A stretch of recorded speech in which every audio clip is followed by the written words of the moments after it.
Король и Шут – панк-рок группа, созданная в Ленинграде в 1988 году.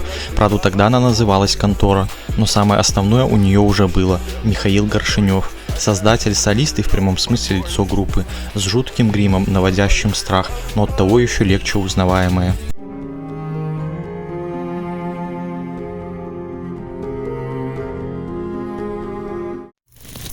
В 1988 году ученик ничем не примечательной ленинградской школы Михаил Горшок-Горшенев и его одноклассники Александр Поручик-Щигалев и Александр Балу-Балунов решили заняться музыкой.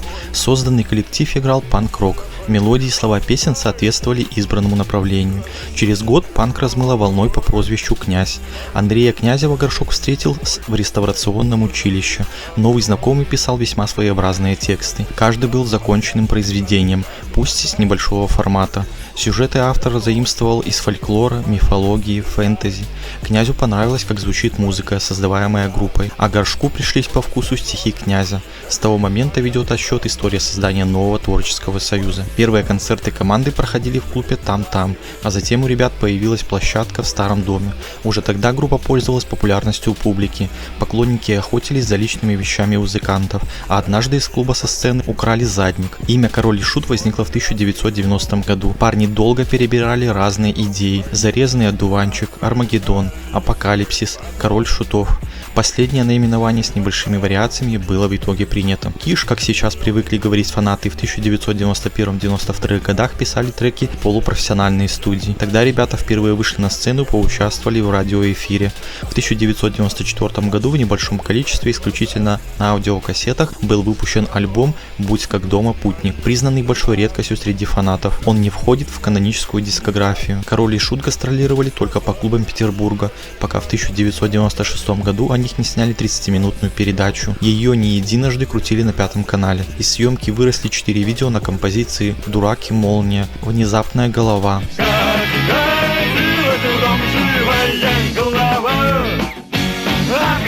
«Садовник»,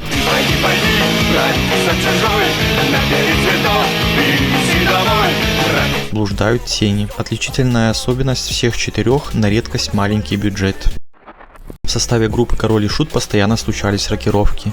Приходили и уходили Александр Балу-Балунов, Яков Яша Цвиркунов, Александр Ренегат Леонтьев, Сергей Захар-Захаров, Дмитрий Рябчик-Рябченко, гитаристы и бас-гитаристы. С 1997 по 2014 год работал сначала звуковиком, а потом клавишником Павел Саженов. Периодически заходили помогать Алексей Ягода Горшенев, участник группы Кукрыниксы и по совместительству младший брат Горшка. Золотым составом принято считать тех, кто играл в группе в начале 2000-х. С первых дней существования Киш трудились на благо группы солист Князь и Горшок, ударник, поручик, басист Балу. Кроме них в золотом составе играли гитарист Ренегат и скрипачка Мария Нефедова. В 2011 году объявил о уходе в свободное плавание Андрей Князев. В итоге состав «Король и Шута» стал выглядеть таким образом: Михаил Горшенев, Яков Цвиркунов, Сергей Захаров, Александр Щигалев, Александр Леонтьев, Павел Саженов.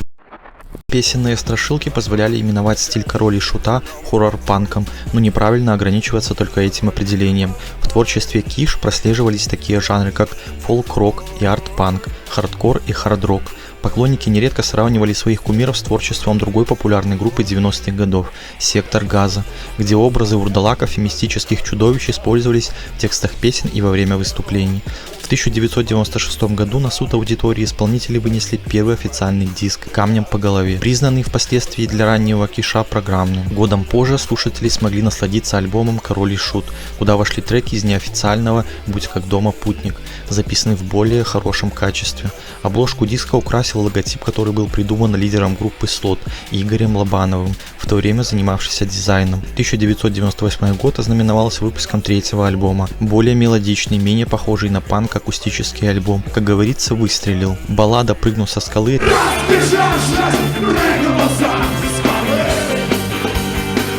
резко поднявшаяся на первую строчку хит-парада нашего радио, принесла исполнителям всероссийскую популярность. В том же 1998 с помощью режиссера Бориса Деденева появился первый нормальный клип на композицию «Ели мясо мужики».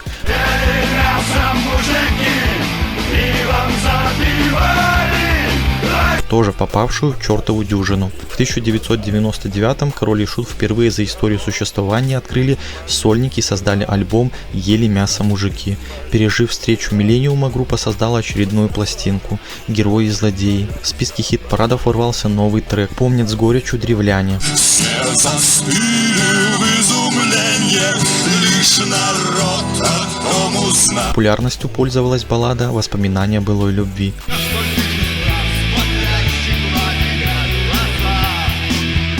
Позднее эти песни, как и хиты «Лесник», «Кукла колдуна», были использованы в концертной программе «Мертвый анархист». В 2000 году появился сборник лучших произведений «Киш. Собрание». С этого времени музыканты стали гостями, а впоследствии хедлайнерами фестиваля «Нашествие». Спустя год был издан один из наиболее знаменитых альбомов, как в старой сказке. В нем и в шестом альбоме «Жаль нет ружья» 2002 года выпуска в тексты проникла анархия. Но у Короля и Шута не солидная репутация среди российских панков. Многие считали, что Горшок и Князь не принадлежали к панк-среде. Тем не менее, проклятый старый дом надолго расположился на вершине чартовой дюжины. Мне больно видеть белый свет, мне лучше в полной тьме. Одноименный клип авторства Валерия Хатина крутили на MTV Россия. В начале 2000-х Киш собрал букет признаний, премии поборол и овация, звание лучшей группы по опросу, произведенному журналом FIS. Помимо прочего, Король и Шут записали 4 концертных альбома и 8 видеоальбомов. Особняком дискографии Киш стоял «Бунт на корабле», конец 2004 года.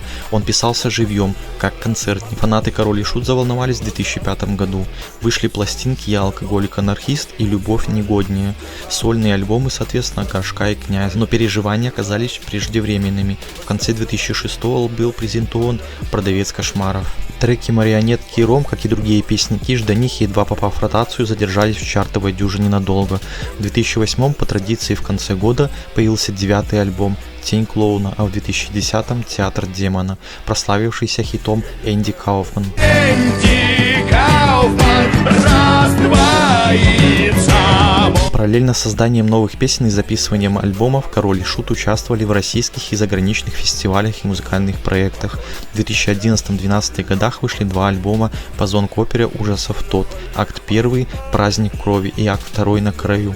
Историю Суини Тода для проекта озвучил Вениамин Смехов. В театральной постановке главная партия досталась самому автору произведения Михаилу Горшеневу. Простившись с Горшком, Король и Шут попрощались и с фанатами.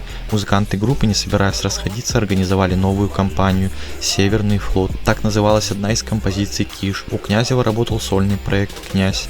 Кроме того, музыканты решили продолжить показ зонг-оперы «Тот» с Робертом Стрелуцким в главной роли. Название «Король и Шут» артисты сохранили только для сценического проекта. Память о Горшке вечно будет жить в панковских сердцах, поэтому существуют странички группы в разных соцсетях – ВКонтакте, Фейсбуке, Инстаграм.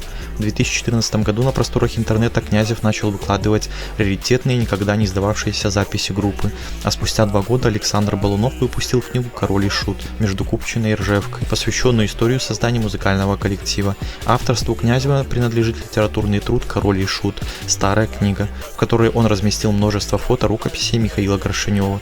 Князь продолжил популяризовать творчество группы. Так, через год после смерти солиста была переиздана песня «Ведьма и осел» вместе с Юлией Коган. Ведьма ты! Ах, ведьма я! Какая вот нелегкая судьба твоя! Кроме того, режиссер Антон Федотов выпустил короткометражку «Фред». В основу фильма лег сюжет одноименной песни группы. 2018 год особый для Короля и Шут. 30 лет прошло с того дня, когда Михаил Горшнев начал карьеру на музыкальном поприще, и 5 лет с того момента, как он ушел навсегда. 19 июля 2018 года в СКК в Санкт-Петербурге прошел концерт, посвященный легендарному Горшку. А 7 августа, когда Михаил мог бы отметить 45-й день рождения, в Москве в СК Олимпийский поклонники ненадолго вернулись туда, где Шут веселил и пугал гостей. По сведениям официального сайта группы Король и Шут, эти концерты получили название в честь первого альбома культовой группы «Камнем по голове». Интересно, что со сцены поклонников встречал сам лидер Киш. Организаторы позаботились о воссоздании голограммы артиста, что произвело незабываемое впечатление на публику. Также в исполнении одной из песен приняла участие дочь Горшка Александра. Король и Шут продолжили гастролировать по России. С зонг-оперой «Тот» музыканты побывали в Ростове-на-Дону, Таганроге, Таганроге и других городах. В 2020 году был отреставрирован памятник Михаилу Горшеневу в Воронеже. В качестве материала для изготовления монумента был использован жидкий мрамор. Ранее скульптура певца, которая была установлена в 2014, подверглась нападению вандалов. Песен «Я алкоголик, я анархист», «Если ели мясо мужики» и «Прыгну со скалы» нашли мертвым накануне в его доме на окраине Питера. Предполагаемая причина гибели – передозировка. Рядом с телом обнаружили шприц и ложку. 19 июля 2013 года Михаил Горшенев был найден мертвым у себя дома. Чуть меньше 3 недель не дожил он до 40-летнего юбилея. Причиной смерти музыканта стала остановка сердца вследствие острой сердечной недостаточности. Выдвигались версии насильственной гибели певца, но следствие установило, что к приступу привела передозировка морфином на фоне алкогольного опьянения. В начале своей творческой деятельности Горшенев употреблял наркотики, из-за чего в молодости перенес 8 клинических смертей. Впоследствии проблемы с сердцем периодически давали о себе знать. После свадьбы ему удалось завязать с пагубной привычкой на несколько лет.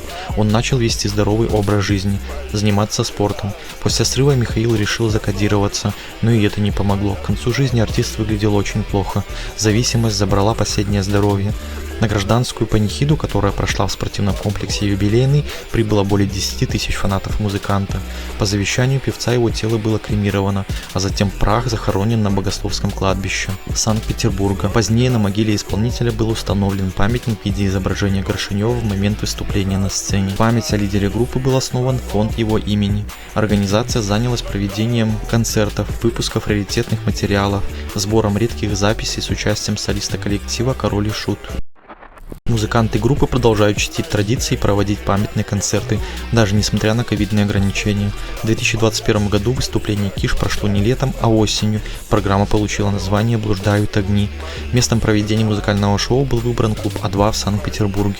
О том, что начались съемки сериала о становлении группы «Король и Шут», стало известно осенью 2021 года. Продюсированием проекта занялся Андрей Князев и автор идеи Игорь Гудков. Режиссер 3 фильмов-концертов «На краю», «Ели мясо мужики» и «Праздник скоморох». Поисковая система Яндекс использует голос Михаила Горшенева в качестве одного из голосовых помощников. Путеводитель использует привычное для горшка приветствие «Хой», а ответы на вопросы выдает фразами из композиции группы. Беззубую улыбку, которую долго помнили поклонники группы, Михаил Горшенев приобрел не в драке. В 10-летнем возрасте он решил удивить старших парней своим умением висеть на перекладине, ухватившись за нее только одними зубами. Несмотря на то, что сюжеты песен Горшенева часто сравнивали со сказками, лидер группы настаивал на том, что они были похожи на басни. Панк-группа сразилась с поп-командой «Нана» на импровизированном боксерском ринге в Санкт-Петербурге в 2003 году. Поединок, в котором участвовали Горшок и Князь против Вячеслава Жеребкина и Павла Скалова, окончился в ничью.